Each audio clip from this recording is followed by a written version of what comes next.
라디오 명작 극장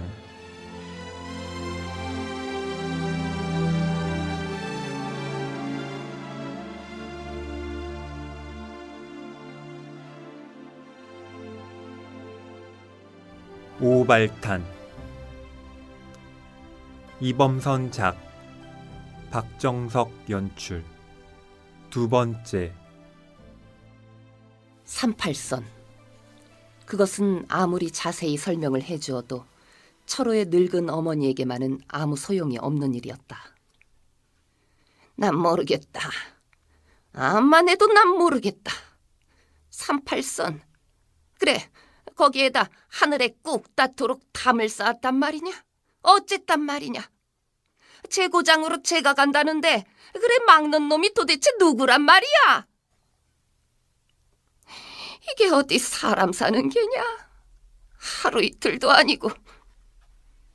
하며 한숨과 함께 무릎을 치며 꺼지듯이 풀썩 주저앉곤 하는 것이었다. 그럴 때마다 철호는 어머니, 그래도 나만은 이렇게 자유스럽잖아요. 하고 나만이니까 이렇게 생명을 부지하고 살 수 있지. 만일 북한 고향으로 간다면 당장에 죽는 것이라고. 자유라는 것이 얼마나 소중한 것인가를 갖은 이야기를 다 예로 들어가며 어머니에게 타일러 보는 것이었다.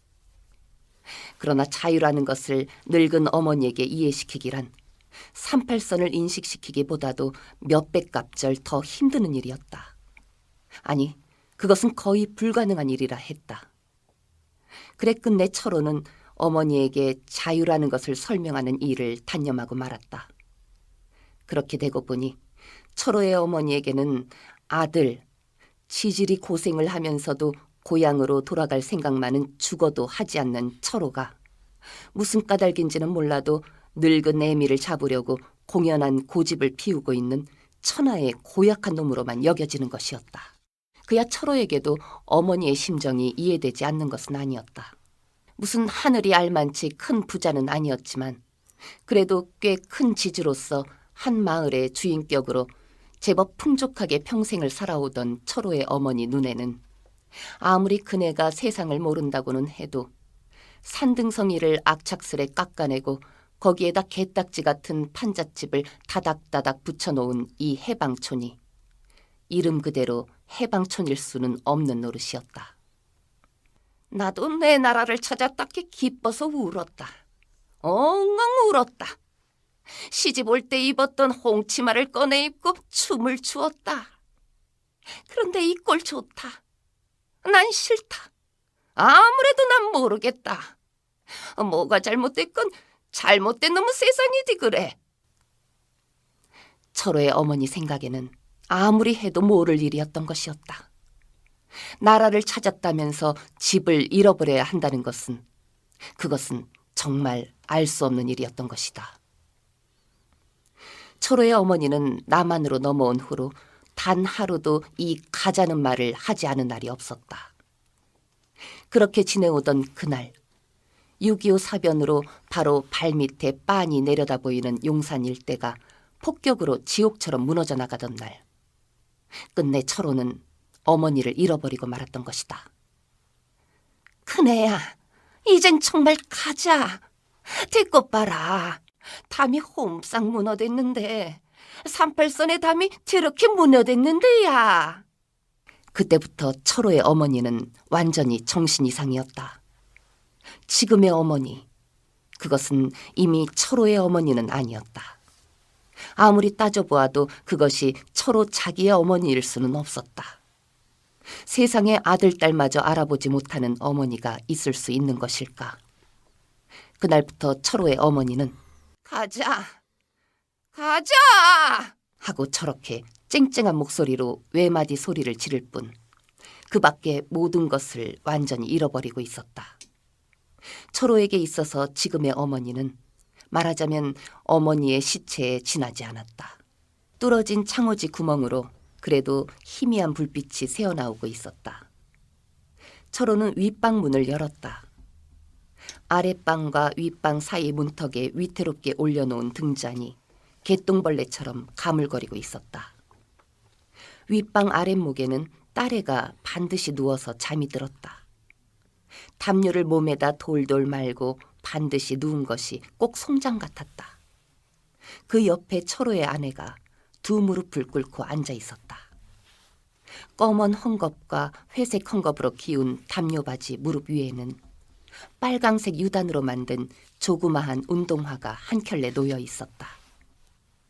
철호가 방 안에 들어서자 아내는 그 어린애의 빨간 신발을 모두어 자기 손바닥에 올려놓아 철호에게 들어보였다. 삼촌이 사왔어요. 유난히 속눈썹이 긴 아내의 눈이 가늘게 웃었다. 참으로 오래간만에 보는 아내의 웃음이었다. 자기가 미인이었다는 것을 잊어버리고 만지 오랜 아내처럼 또 오래 보지 못하여 거의 잊어버려가던 아내의 웃는 얼굴이었다. 철호는 등잔이 놓인 문턱 가까이 가서 앉으며 아내의 손에서 빨간 어린애의 신발을 받아 눈앞에서 아래 위를 살펴보았다. 산보 갔었어? 언제 돌아왔니? 지금 막 들어와 앉는 길입니다. 형님, 이제 우리도 한번 살아봅시다. 제길 남다 사는데 우리라고 밤낮 이렇게만 살겠어? 근사한 양옥도 한 채 사고 장기판만한 문패에다 형님의 이름 석자를 제길 장님도 복에 써서 대못으로 땅땅 때려박고 한번 살아봅시다. 그리고 2천만 원짜리 세단차도 한 대 삽시다. 거기다 똥통이나 싣고 다니게. 모든 새끼들이 안 입고 와서 이리야 있건 없건 종일 빵빵 울리면서 동리를 들락날락 해야지 제길. 또 술 마셨구나. 네, 조금 했습니다. 친구들이 이제 술 좀 그만 마셔라. 친구들과 어울리면 자연히 마시게 되는 거요. 글쎄 그러니까 그 어울리는 걸 좀 삼가란 말이다. 그럴 수도 없고요. 그렇다고 언제까지 그저 그렇게 어울려서 술이나 마시면 뭐가 되나? 되긴 뭐가 돼요. 그저 답답하니까 만나는 거고 만나면 어찌어찌하다 한 잔씩 하며 이야기나 하는 거죠 뭐. 글쎄 그게 명랑한 일이란 말이다. 그렇지만 형님, 그런 친구들이라도 있다는 게 좋지 않소? 그게 시시한 친구들이라고 해도 정말이지 그놈들마저 없었더라면 어떻게 살 뻔했나 하고 생각할 때가 많아요. 외팔이, 절름발이 그런 놈들, 무식한 놈들, 참 시시한 놈들이죠. 죽다 남은 놈들. 그렇지만 형님, 그놈들 다 착한 놈들이에요. 최소한 남을 속이지는 않거든요. 공갈을 때릴 망정. 전우! 가자! 이걸 피시 형님. 가자. 형님은 제가 이렇게 양담배를 피우는 게 못마땅하죠? 분에 맞지 않지. 그렇지만 형님은 파랑새와 양담배 두 가지 중에서 어느 것이 더 좋으시오? 그야 양담배가 좋지. 그래서 전 양담배를 택했어요. 뭐가? 형님은 절 오해하시고 계세요. 제가 무슨 돈이 있어서 양담배를 사서 피우겠어요? 어쩌다 친구들이 사주는 것이니 피우는 거죠. 형님은 또 제가 거의 저녁마다 술을 마시고 또 제법 합승을 타고 들어오는 것도 못마땅하시죠? 저도 알고 있어요. 형님은 때때로 25환 전차값도 없어서 종로서 근 10리를 집에까지 터덜터덜 걸어서 돌아오시는 것을. 그렇지만 형님이 걸으신다고 해서 한사코 같이 타고 가자는 친구들의 호의. 아니, 그건 호의도 채 못되는 싱거운 수작인지도 모르죠. 어쨌든 그것을 굳이 뿌리치고 저마저 걸어야 할 아무 까닭도 없지 않습니까? 이상한 놈들이죠. 술, 담배는 사주고 합승은 태워줘도 돈은 안 주거든요. 어쨌든 너도 이제 좀 정신 좀 차려야지. 벌써 군대에서 나온 지도 이태나 되지 않니? 정신 차려야죠. 그렇지 않아도 이달 안으로는 어찌되든 간에 결판을 내고 말 생각입니다. 어디 취직을 해야지. 취직이요? 형님처럼요? 전차값도 안 되는 월급을 받고 남의 살림이나 계산해 주란 말이죠. 그럼 뭐 별 뾰족한 수가 있는 줄 아니? 있죠. 남처럼 용기만 조금 있으면. 용기? 네, 용기. 용기라니. 적어도 까마귀만한 용기만이라도 말입니다. 영리할 필요는 없더군요. 우둔해도 상관없어요. 까마귀는 도무지 허수아비를 무서워하지 않습니다. 참새처럼 영리하지 못한 탓으로 그놈의 까마귀는 애당초에 허수아비를 무서워할 줄조차 모르거든요. 너 설마 무슨 엉뚱한 계획을 세우고 있는 것은 아니겠지? 아니요. 엉뚱하긴 뭐가 엉뚱해요? 그저 우리들도 남처럼 다 벗어던지고 홀가분한 몸차림으로 달려보자는 것이죠 뭐. 벗어 던지고? 네, 벗어던지고. 양심이고 윤리고 관습이고 법률이고 다 벗어던지고 말입니다. 양심이고 윤리고 관습이고 법률이고? 너는 그렇게나 살자면 이 형도 벌써 잘 살 수 있었다. 그렇게 나라니요? 양심을 버리고 윤리와 관습을 무시하고 법률까지도 범하고. 저도 형님을 존경하고 있어요. 고생하시는 형님을, 용케 이 고생을 참고 견디는 형님을. 그렇지만 형님은 약한 사람이에요. 용기가 없는 거죠. 너무 양심이 강해요. 아니, 어쩌면 사람이 약하면 약한 만치 그만치 반대로 양심이란 가시는 여물고 굳어지는 것인지도 모르죠. 양심이란 가시? 네, 가시죠. 양심이란 손끝에 가시입니다. 빼어버리면 아무렇지도 않은데 공연히 그냥 두고 건드릴 때마다 깜짝깜짝 놀라는 거예요. 윤리요? 그건 나이롱 반지 같은 것이죠. 이부나마나 불알이 덜렁 비쳐 보이기는 매한가지죠. 관습이요? 그건 소녀의 머리 위에 달린 리본이라고나 할까요? 있으면 예쁠 수도 있어요. 그러나 없대서 뭐 별일도 없어요. 법률? 그건 마치 허수아비 같은 것입니다. 허수아비. 덜 굳은 바가지에다 되는 대로 눈과 코를 그리고 수염만 크게 그린 허수아비. 누더기를 걸치고 팔을 쩍 벌리고 서 있는 허수아비. 참새들을 향해서는 그것이 제법 공갈이 되죠. 그러나 까마귀쯤만 돼도 벌써 무서워하지 않아요. 아니, 무서워하기는커녕 그놈이 상투 끝에 턱 올라앉아서 썩은 흙을 쑤시던 더러운 주둥이를 쓱쓱 문질러도 별일 없거든요. 맞아. 저도 형님의 그 생활 태도를 잘 알아요. 가난하더라도 깨끗이 살자는. 그렇죠. 깨끗이 사는 게 좋죠. 그런데 형님 하나 깨끗하기 위하여 치르는 식구들의 희생이 너무 어처구니 없이 크고 많단 말입니다. 헐벗고 굶주리고. 형님 자신만 해도 그렇죠.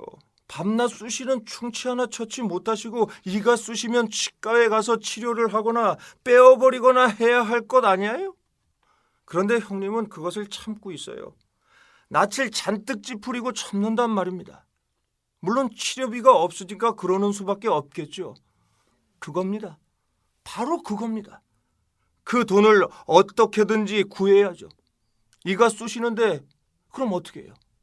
그걸 형님처럼 마치 이 쑤시는 것을 참고 견디는 그것이 돈을, 치료비를 버는 것이기나 한 것처럼 생각하는 것. 안 쓰는 것을 혹 버는 셈이 된다고 할 수 있을 거예요.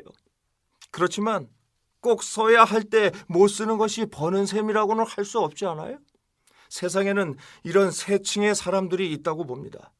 즉, 돈을 모으기 위해서만 필요 이상의 돈을 버는 사람과 필요하니까 그 필요한 만치의 돈을 버는 사람과 또 하나는 이건 꼭 필요한 돈도 채 못 벌어서 그 대신 생활을 조리는 사람들. 신발에다 발들 맞추는 격으로 형님은 아마 그 맨 끝에 층에 속하겠죠. 필요한 돈도 미처 벌지 못하는 사람, 깨끗이 살자니까 그럴 수밖에 없다고 하시겠죠. 그래요. 그것은 깨끗하기는 할지 모르죠. 그렇지만 그저 그것뿐이죠.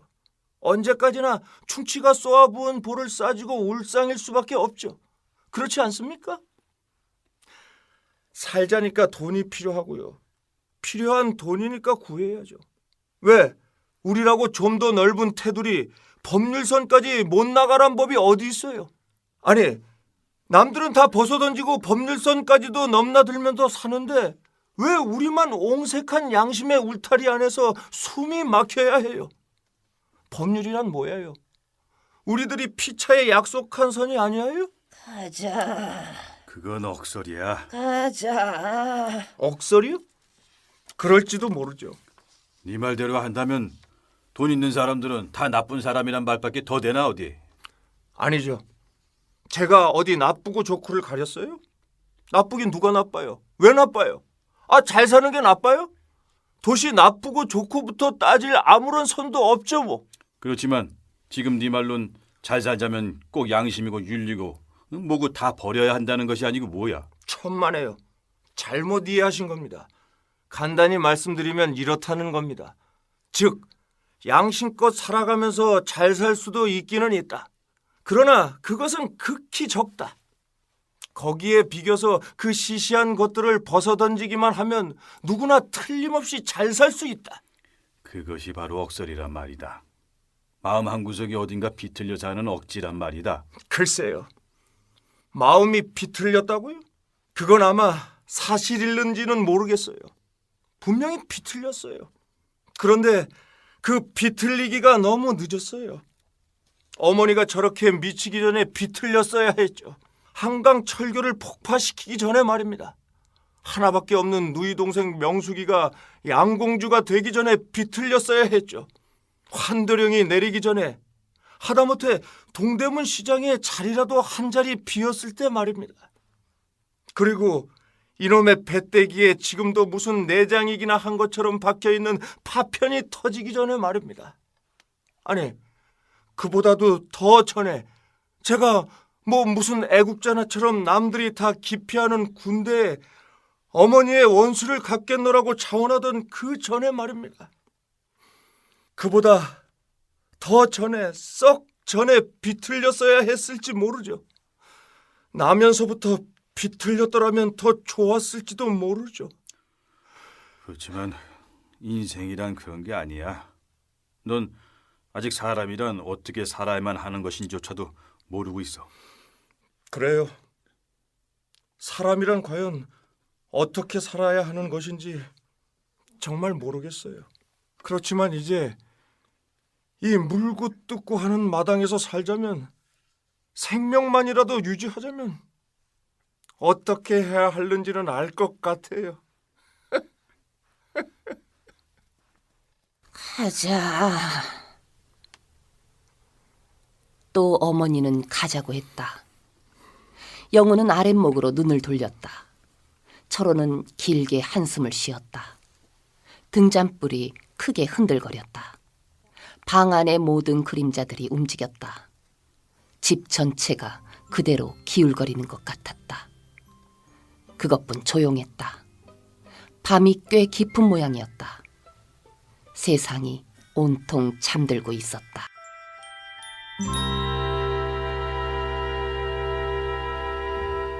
출연 최승일, 유준원, 천정아, 해설 허희, 프로듀서 김경주였습니다.